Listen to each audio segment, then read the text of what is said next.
In the new episode of Doctor Who, shown last weekend.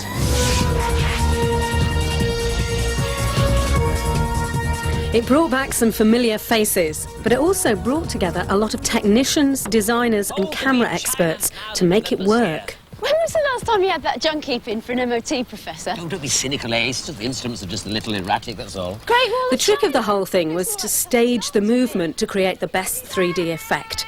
A real challenge for the director, Stuart MacDonald. It takes perhaps a bit longer than it would simply shooting a regular drama. One of those reasons is that the shots, by definition, have got to be on the move most of the time. And if the camera isn't moving, the people certainly have to be. And so you've got to get 3 or 4 people to move in particular directions when they're doing their right line and so on. And the scenery plays an important part too. Okay, so we can slowly build up the foregrounds. Yeah, okay. For objects in the foreground to stand out, the camera must track past them so they cross the picture from left to right. We are running up to record. Oi! Is anybody there? Good. Now what about the other foreground?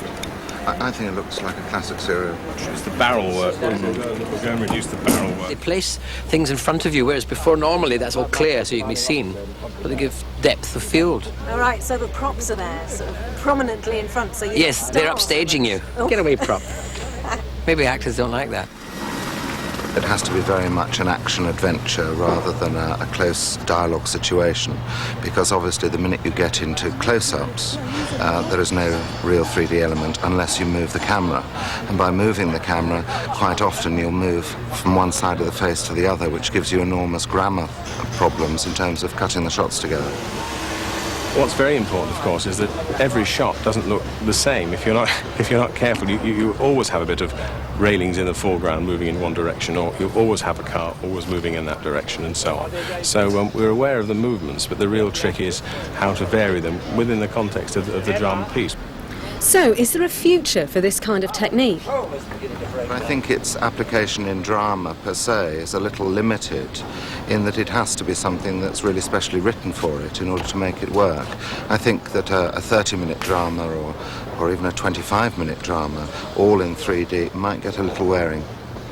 So how have you found wearing the glasses? Well, I've enjoyed them no end. These are the executive model, the producer's perks, as they're called, which have that capability on them.